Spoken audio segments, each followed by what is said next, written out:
Hi, it's Grandpa. And I have something really, I think it's exciting to tell. Back in November, December of last year, Ancestry.com sent me an update saying that they had a relative of mine who shared a 50% DNA. Wow. As I dug through my ancestry files, it said that it was my daughter. So I contacted this woman and she was confused. She said, "Oh, my biological father was," and she named this name of this person. And I said to her, "Well, Ancestry says that you have 50% of my DNA." And she could not believe it. So she did not contact me for 2 months. And when she did, it was because I had asked her who her parents were. And when I mentioned the name Robert West and Fatina Bird, she knew that there was a connection. Well, anyway, we started communicating back and forth. And I told her that I did date her mother and introduced her mother to Robert shortly after we began dating. And he asked that I back off because he really was infatuated with her. And I was going to school, undergrad school, and determined to get my education. So I wasn't interested in girls or steady relationships, anything like that. Anyway, so 3 months after he met her, they got married. And guess who was the best man? Me. Yes. So they got married, and I went on to school, got my degree, got a master's degree, and left for California in 1960. They got married in 1955. So in 1954, they got married in July of 1954. So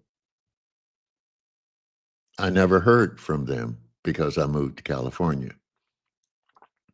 Anyway,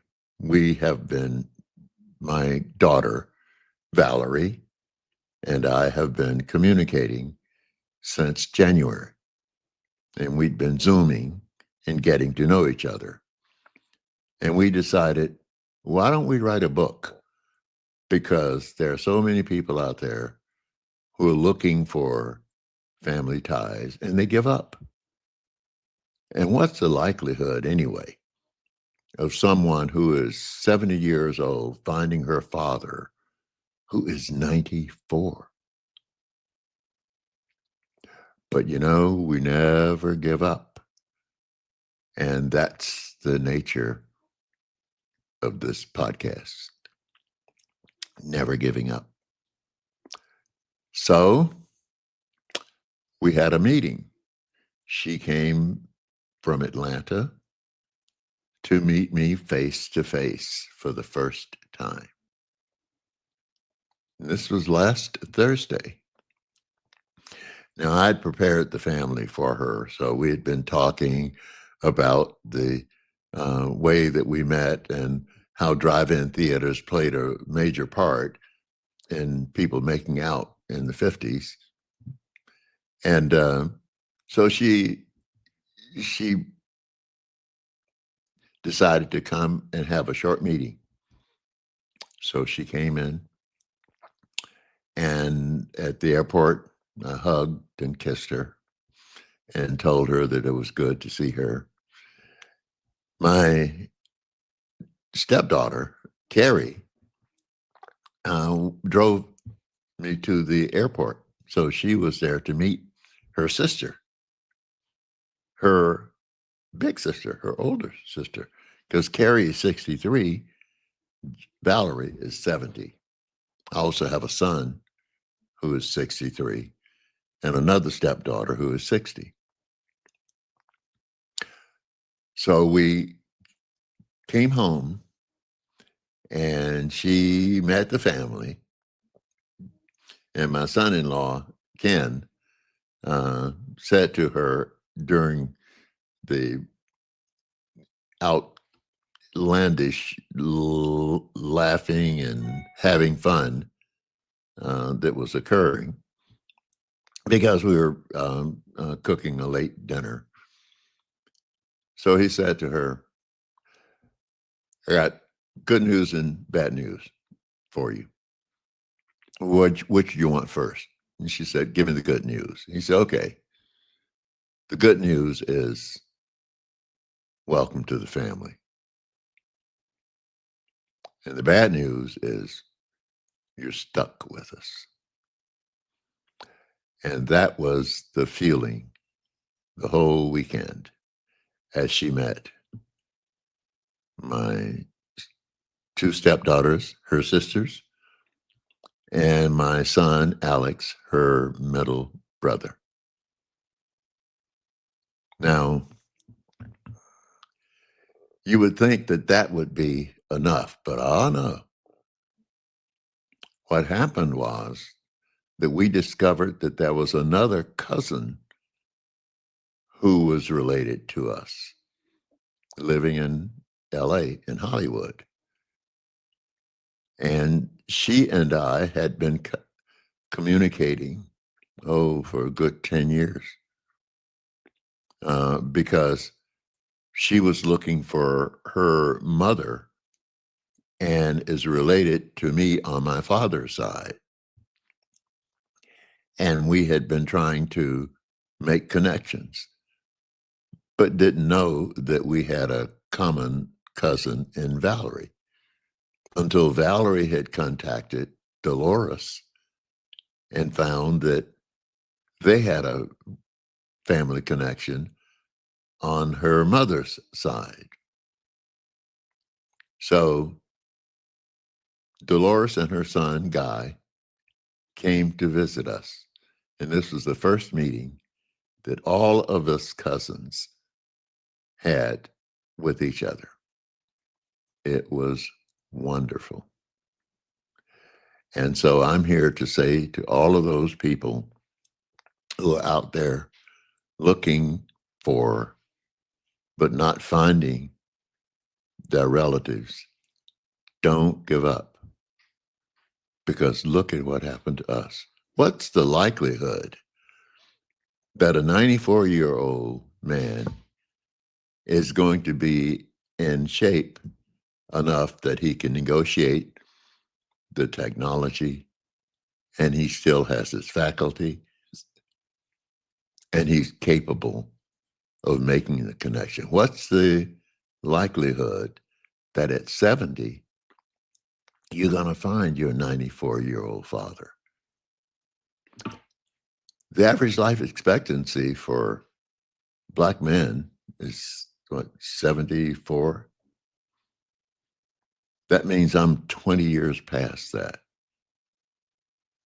And so for her to have the fortunate outcome of connecting with me, and for me to have the fortunate outcome of being able to connect with her, is just remarkable. So we're writing a book, and this is I'm telling you about the fourth chapter that we're writing, and it's going to be called The Meeting. Because the first chapter was called The Reaction, based on the shocked reaction of both my daughter and me as we learned of our relationship. Anyway, that is the good thing that has happened. What about the bad thing that's happened? It just so happens that one of my favorite people in the world, Rob Reiner, and his wife were murdered by their son. And their son has had problems with addiction and mental health. The sad thing is that Rob Reiner was such a wonderful person, not just because of the movies that he made, but because of the causes that he supported. His interest in developing kids, his interest in civil rights and ensuring that people would not be discriminated against because of their gender identification or their race or their nationality. And the sad thing is that President Trump responded with one of the most vile, low-level rants that I've ever heard. You know, I've often said he can go no lower. And every time I say that, he goes lower. And this is the lowest thing that I think he could have ever done, because here's a man and his wife who's just been murdered. And the president insinuates that the man is the reason for the death of his wife and himself, because he has an, in quotes, Trump deranged syndrome, because he hates Trump. He doesn't hate Trump. He hates the issues for which Trump stands. He hates the ideology that Trump supports. And so the fact that he can say it's because I am doing such a wonderful job that he hates me, and that his movies and his stands are somewhat crazy, and therefore that makes it okay for him to be murdered.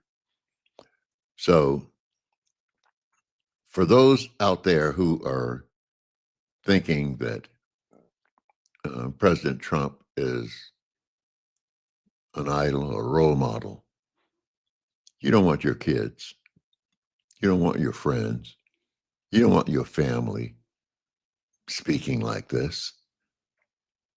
If you had friends who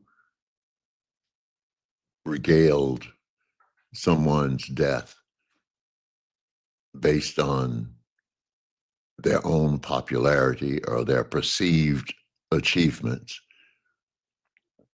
you discontinue relationships with that person. And that's one of the reasons that I find it very difficult for people to continue to support President Trump. How could you, once you see what's raw in that rude, crude, narcissistic, sociopathic, perpetual lying machine? So I just wanted to express my sympathies for Rob Reiner and his family and his friends, because his legacy is powerful, but he was only 78. He could still do more. And his wife was only 68. Together, they both could do more. But sometimes, I guess, it's one of those situations in which you have to look at philosophically. At some point, in our lives. We all have to make this trip.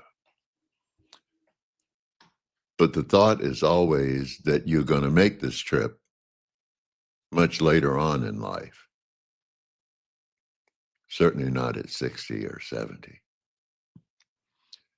But then there are others who have made tremendous contributions, even with a shorter life. I think of Martin Luther King Jr., you know, of the contributions that he made so early, of Medgar Evers, you know, who made such early contributions. But people seem to have died after making contributions around 39, 40. So I guess it really doesn't matter how long one lives, it's what one does while one is here. Anyway, I just wanted to get this off my chest because good things happen at the same time that bad things happen. So the good thing is my daughter and I connected with our family. And the bad thing is we still have Trump to deal with. Take care, and if you can take care of somebody else, do that too. Goodbye.